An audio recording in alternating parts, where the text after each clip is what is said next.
Welcome back to my YouTube channel learning student. तो आज हम देखेंगे वासुदेव शरण अग्रवाल जी का जो है कि जीवन परिचय, ठीक है। और ये खास करके क्लास 12 के बच्चों के लिए मोस्ट इम्पॉर्टेंट है, ठीक है। तो इस प्रकार से आप हेडिंग डाल लेंगे और उसके बाद लिखेंगे संक्षिप्त परिचय। संक्षिप्त परिचय में क्या लिखेंगे? जन्म 7 अगस्त 1904 ईस्वी को, जन्म स्थान खेड़ा ग्राम मेरठ जिला, ठीक है। मेरठ जिला के खेड़ा ग्राम में हुआ था। इनकी माता का नाम सीता देवी अग्रवाल था, पिता का नाम विष्णु अग्रवाल। शिक्षा इन्होंने प्राप्त किया MA, PhD और DLED। पुरस्कार इन्होंने प्राप्त किया साहित्य अकादमी पुरस्कार। और उसके बाद उपाधि जो है वो है डॉक्टर की उपाधि इन्हें मिली। ये PhD किए थे, ठीक है, इसलिए इन्हें डॉक्टर की उपाधि मिली। उसके बाद इनकी मृत्यु जो है 26 जुलाई 1966 ईस्वी को हुआ।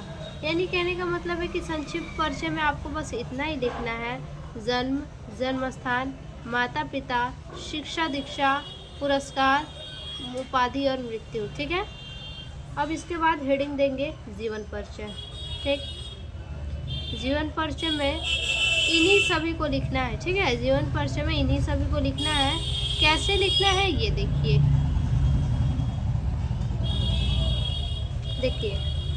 डॉक्टर वासुदेव शरण अग्रवाल का जन्म उत्तर प्रदेश के मेरठ जनपद में स्थित खेड़ा नामक ग्राम में 7 अगस्त सन 1904 ईस्वी को हुआ था, ठीक है। इनका जन्म कहाँ हुआ था? तो मेरठ जनपद में, ठीक है। मेरठ कहाँ आता है? तो ये उत्तर प्रदेश में ही आता है, ठीक है। तो उत्तर प्रदेश में मेरठ जनपद है और उसी मेरठ जनपद के खेड़ा ग्राम में क्या हुआ था? इनका जन्म हुआ था 7 अगस्त 1904 ईस्वी को, ठीक है।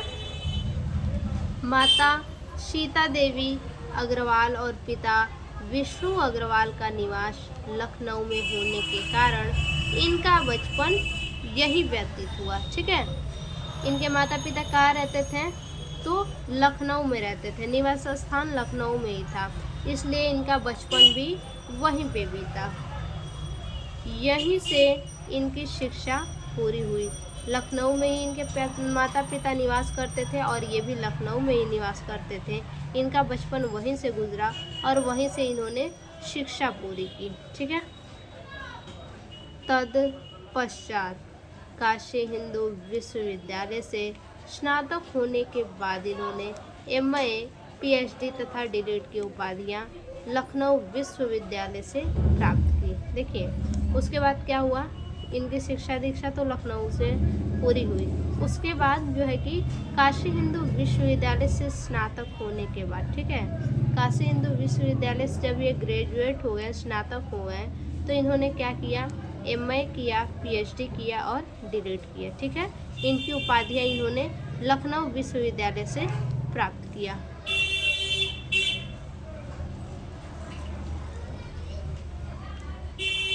आपने लखनऊ तथा मथुरा के पुरातत्व संग्रहालय में निरीक्षक के पद पर कार्य किया। वासुदेव शरण अग्रवाल ने निरीक्षक के पद पर जो है कि लखनऊ और मथुरा के पुरातत्व संग्रहालय में क्या किया? कार्य किया, निरीक्षक के पद पर, ठीक है। 1951 ईस्वी में आप काशी हिंदू विश्वविद्यालय के कॉलेज ऑफ इंडोलॉजी में प्रोफेसर नियुक्त हुए। देखिए सन 1981 ईस्वी में वासुदेव शरण अग्रवाल जो थे, इन्हें काशी हिंदू विश्वविद्यालय में 1981 में काशी हिंदू विश्वविद्यालय में वासुदेव शरण अग्रवाल को कॉलेज ऑफ इंडोलॉजी में प्रोफेसर नियुक्त हुए, ठीक है। कहाँ प्रोफेसर नियुक्त हुए? तो काशी हिंदू विश्वविद्यालय के कॉलेज ऑफ इंडोलॉजी में प्रोफेसर नियुक्त हुए।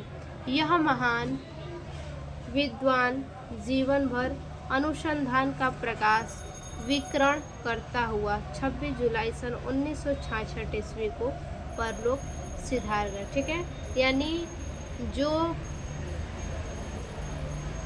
वासुदेव शरण अग्रवाल हैं, ये क्या है?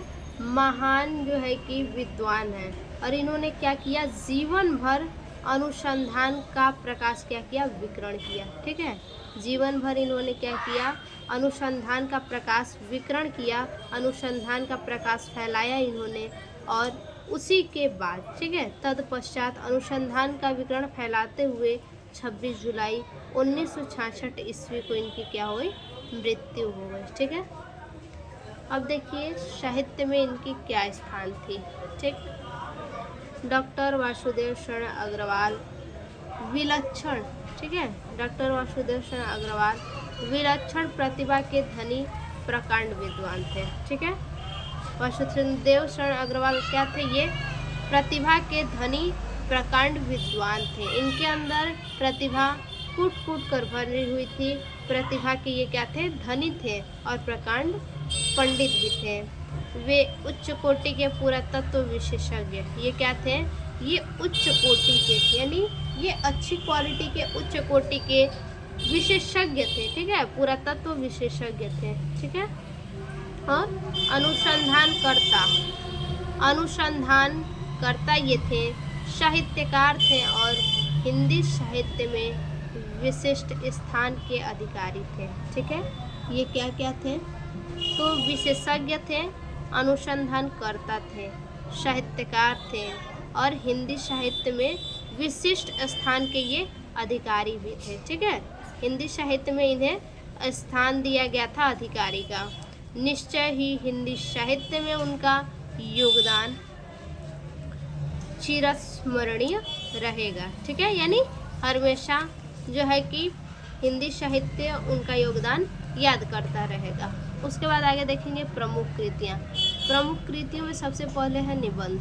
निबंध में भी पहला है पृथ्वीपुत्र, दूसरा कल्पवृक्ष, तीसरा भारत की एकता और चौथा है मातृभूमि। ठीक है, ये चारों के चारों प्रमुख मोस्ट इम्पॉर्टेंट निबंध है, तो इसको आप जो है कि याद कर लीजिएगा। आगे ऐतिहासिक ग्रंथ। अब इनके ऐतिहासिक ग्रंथ कौन कौन से हैं, महापुरुष श्री कृष्ण। ठीक है, ऐतिहासिक ग्रंथ में पहला है महापुरुष श्री कृष्ण, दूसरा है महर्षि वाल्मीकि, तीसरा है मनु। ठीक है, महापुरुष श्री कृष्ण, महर्षि वाल्मीकि, मनु। इसके बाद आगे जो है सांस्कृतिक ग्रंथ। सांस्कृतिक ग्रंथ में पहला है भारत की मौलिक एकता, दूसरा है हिंदू सभ्यता। ठीक है, तो आज के लिए बस इतना ही। फिर से मिलते हैं ऐसे एक और नए वीडियो में, तब तक के लिए धन्यवाद।